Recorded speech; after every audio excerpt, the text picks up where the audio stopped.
Okay, guys, try not to get scared. Part 3. So,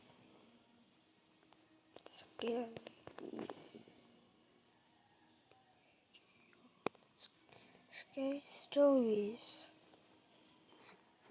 Oh, and I'm not here when my cousin's still sleeping.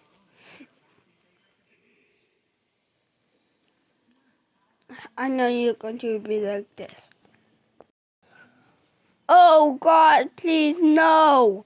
No! Oh, I'm getting out. I'm getting out of the room. I'm getting out of the room. Okay, guys.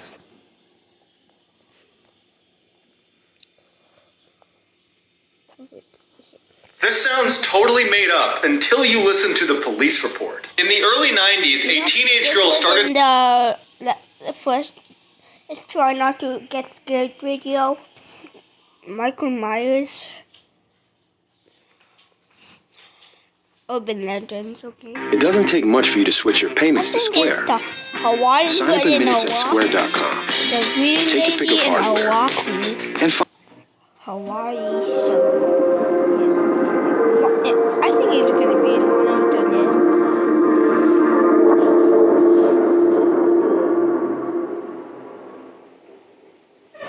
Many of you will have heard of a creepypasta that goes by the name of The Alice Killings. Based on a Japanese urban legend, the Alice Killings details a series of unsolved murders which took place from 1999 to 2005. Each victim supposedly had a playing card placed next to their body, with each card having the name Alice written on it. Despite the creepypasta itself being so detailed, a quick Google search reveals that none of the murders actually took place. There are no records of any of the victims, nor are there any legitimate news articles which mention the name of the supposed killer. Yet the fictitious urban legend might well be based on a very real murderer. Only the killing didn't take place in Japan. They took place in Spain. On February 5th of 2003, 18-year-old Juan Francisco Ledesma was waiting for a bus at an isolated bus station on the outskirts of a place called Barajas. It's believed that he heard footsteps behind him but chose not to turn around. This proved to be a fatal mistake, as the man approaching him was carrying a pistol in his hand. The stranger then placed the barrel of the gun to the back of Juan's head and told him to kneel. It's possible that the stranger also announced that he was armed. True story, though. Scary.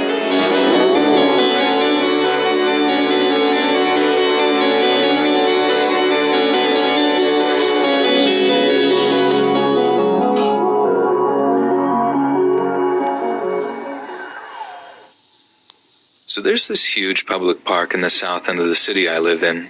And every summer when we're kids, me and my friends would spend our days lounging around the swing sets or chilling by the duck pond.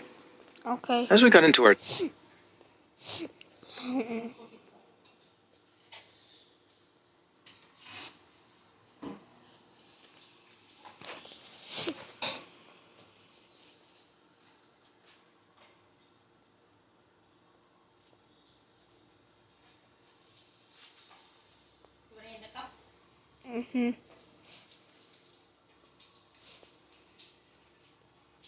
Sudden, we were interrupted by the intercom. There was an announcement that we were under an active lockdown and everyone needed to shelter in place immediately.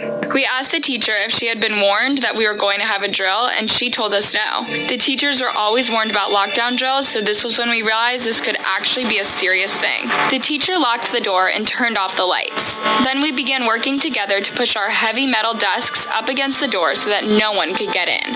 We then hid in a corner of the room. I was tucked underneath the teacher's desk along with a few other students. We were all quiet, checking our phones to see if we could figure out what was going on. I was looking through the news app when I saw that there was a crazy man believed to be on drugs that was involved in an assault right by our school. It was believed that he may have entered our school and was still on the loose. I shared this information with the class and we were all even more terrified. A few girls started to cry and some people were texting their parents to let them know what was going on. I had a sister who was a freshman who was also in the building and I texted her her to see if she was okay and ask if she knew what was going on. 15 painful minutes went by before she texted me back. She said someone had been banging on her classroom door and screaming profanities for the last 10 minutes, but they had finally gone away. I decided to keep this information to myself, not wanting to freak my classmates out even more. But before long, I heard yelling in the distance and held my breath, hoping that whoever it was would just pass by the classroom. But before long, there was a sudden banging at the door, followed by a crazed laughter. The man began taunting us, telling us that he had a gun, and there was no point in hiding because he was going to get us. We were horrified, but did our best to stay quiet. Our teacher was on the phone with 911, giving them a whispered update of what was happening. Suddenly, there was a loud gunshot from the hallway, causing several of us to cry out loudly. The man outside laughed even harder. There were shouts from further down the hallway, and I understood to be police officers. They demanded the man drop his weapon. After several requests, they tased him, and I heard him screaming like crazy. Around 30 more minutes went by before we were finally told that the school had been cleared. The man had been taken into custody, and we were free to go. Yo, bro, that Spider-Man figure you have is awesome. I really want to buy one, but I don't have any money. All I have are these old sets that I don't play with. That's scary. When I was in high school, we had a teacher named Mr. Dickinson who taught both history and government. Typically, you would take history your junior year and government your senior year, so you would have him 2 years in a row. When I first met him in my junior year, I thought he was the nicest person. He seemed to really be passionate about teaching, and he had a lot of patience even with the kids who were a little bit slower to learn. He let kids retake tests if they did really badly, and even got to school really early in the morning to tutor kids that were having a hard time. He was actually one of my favorite teachers and seemed to genuinely like me. Towards the end of our junior year, Mr. Dickens' wife had a little baby boy named Matthew, and he was happier than ever. He had a photograph of his son that he would keep on his desk at all times. He would always show us pictures of him and would talk to us about the baby's first time crawling or standing up. It was clear that he was a very proud dad. But during the beginning of my senior year of high school, Mr. Dickens' whole life came crashing down around him. We lived in a small town where everyone knew everyone and rumors traveled fast. It didn't take us students very long to find out what happened, and it shocked us all completely. Carol, Mr. Dickens' wife, had been cheating on him with one of their neighbors. It had been going on for years, since even before the two of them got married. As it turned out, Matthew really wasn't Mr. Dickens' son after all. After all of this happened, Mr. Dickens went completely crazy. He ended up going through their house and breaking anything he could get his hands on. He smashed their furniture and broke some paintings that had been in Carol's family for generations. The police ended up having to come and calm him down. Carol filed for divorce, and Mr. Dickens had to move into an apartment. He wasn't allowed at school for a while, and we had a substitute teacher for nearly a month. The rumor was that he was in a mental asylum, but I have no idea if that was really true. Then, on one random Monday, Mr. Dickinson came back to school. The picture of baby Matthew had been taken off his desk, but that was probably the smallest thing that had changed. Mr. Dickinson had become a completely different person. He had cut off his long hippie-like hair and shaved his face. Instead of his nerdy graphic t-shirts he always used to wear, he wore a long button-down shirt and slacks. His laid-back smile was gone, and he had a harsh, mean attitude. He yelled at us for little things like needing to borrow a pencil in class. Strangely, he was the meanest to the girls. I worried if his wife cheating on him had made him hate all females. I felt like I couldn't even make eye contact with him without him screaming at me. I did my best to blend in with the rest of the class and go unnoticed. It was sad how much he had changed. It was as if his old self had died and been replaced with this other person. One day it was close to finals time, and we all had to do a final project for government that we would later present to the class. We were all hard at work on our projects while Mr. Dickinson sat at his desk grading papers. He was in a particularly bad mood that day, so we were being careful to be extra quiet while working on our laptops. We were only a few minutes into class when the lights went out completely. It was a stormy day outside, so very little light came in from the windows, and the room was dark. After a few minutes, the principal got on the intercom and announced that there was an electrical problem going on, and we were out of power completely. They didn't know how long it was going to take to fix it. We were all supposed to go on about our business as best we could in the meantime. Of course, in our class we were using laptops, and without the internet, we couldn't get any work done. This completely enraged Mr. Dickinson to the point where he began screaming at us as if it was our fault. He threw a chalkboard eraser across the room and nearly hit a kid. We were all just staring at him in silence as he screamed, too afraid to move a muscle. It was clear to me that he had lost his mind. We needed to get help right away. Mr. Dickinson was swearing at us, and his face was completely red. His eyes looked crazed. I don't know what came over me, but I felt the need to speak up. Mr. Dickinson, please, don't you think you should calm down? He walked over to me, glaring at me with a look of complete hate. Before I could even react, he slapped me right across the face. I burst into tears immediately, and several kids jumped out of their seats. The biggest guy in the class, a football player named Mark, put himself between me and Mr. Dickinson. They were starting to stare each other down. Mia, go next door to Mrs. Riley's class and tell her that Mr. Dickinson has lost it and we need police in here, Mark said calmly to the girl sitting next to me. Mia jumped up to do this, but before she could, Mr. Dickinson ran to the door. His mood suddenly changed. It was like he realized what he had done and now was scared about what was going to happen to him. He grabbed a trash can that was filled with paper and set it down in the entrance of our classroom. He then took a lighter from his pocket and lit the paper on fire. Before I could even process what he was doing, he dumped the trash can over, causing the burning papers to fall onto the carpet. He then walked out of the classroom and locked the door behind him, trapping us inside. Complete chaos broke out in our classroom. The fire was spreading quickly because of how much carpeting was in the room, and there were several people trying to put it out at once. Someone called 911, screamed Mia, but we weren't allowed to have our cell phones on us during the school day. They had to stay in our lockers. What about the landline? Someone asked, gesturing towards the cord phone sitting on Mr. Dickinson's desk. The power's out, remember? I'm not dying in here, Mark said.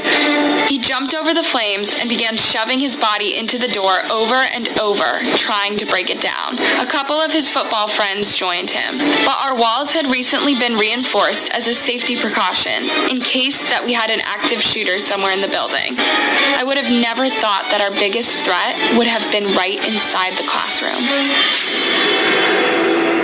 We were screaming for help, and we could see through the glass in the door that a few kids were gathered outside. They were trying to open the door for us, but of course they didn't have a key. Go get a teacher, Mark screamed at them. By this point, the entire room had filled up with smoke, and it was hard to even see where we were going. We were all coughing, and it was getting harder and harder to breathe. I knew we were running out of time. Have a window? Yeah, and there's a window. The flames were getting out of control at this point, and I had pressed my body against the wall to try to get away from them. Mark was still working on getting the door down, but wasn't making any progress. He was getting tired and running out of breath. We need to break a window, I screamed.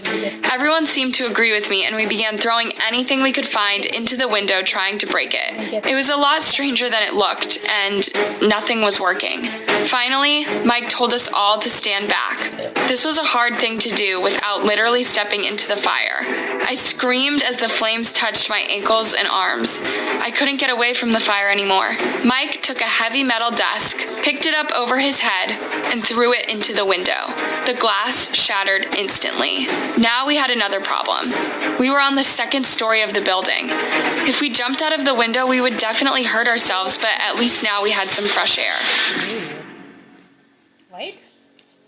All 15 of us were packed around the window, doing our best to keep breathing. What can we use as a rope? Someone asked. They had to practically yell to be heard through the cackling of the flames. We ended up using the only thing we had, our clothes.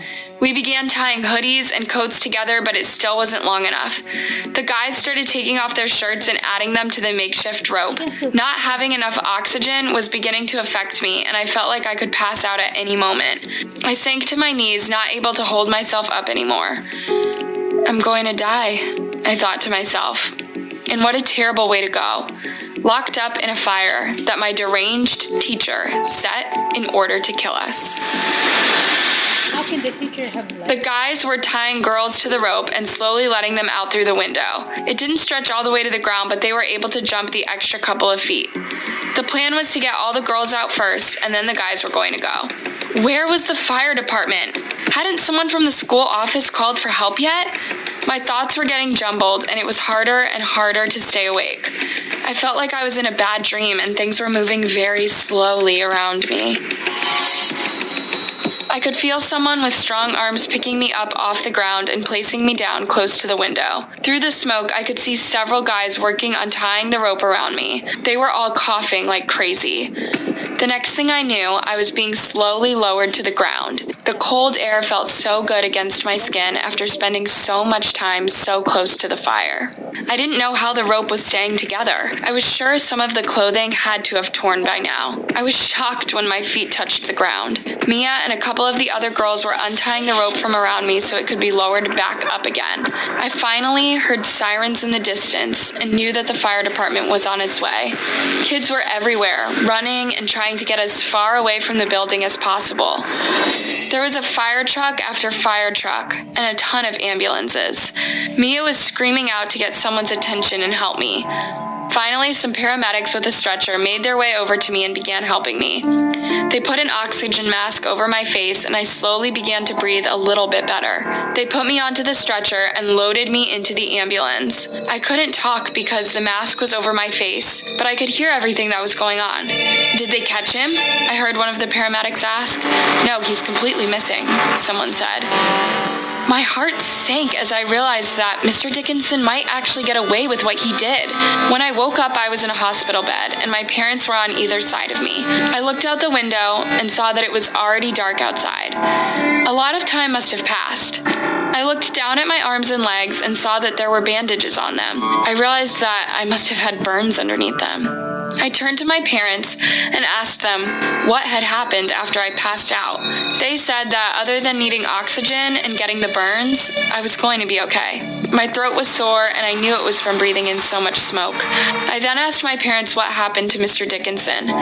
They told me that after setting the classroom on fire and leaving us all for dead, Mr. Dickinson had driven home, gotten a gun, and shot it in his head. He was dead. I was shocked, but also relieved that he wasn't going to hurt any of us anymore. I then thought of the rest of my classmates, all the guys who had put my life before theirs and helped me get out the window when I couldn't. Did they all make it out? My parents looked at each other and I could tell something was wrong. My mom took my hand in hers and told me that sadly, there was one person that didn't get out in time. They had passed away before the fire department was able to get to them. Who was it? I asked, my heart pounding. It was Mark, her voice so quiet that I almost didn't hear her. He helped everyone out of the window, but there was nobody left to help lower him down. I started crying immediately. I was crushed and felt more guilty than I ever have in my entire life. Mark had died saving all of our lives. I was only alive today because of him. He had sacrificed his own life for his classmates. For months after, I felt like there was a giant hole in my chest. I felt guilty for enjoying anything. I don't want it. Big island.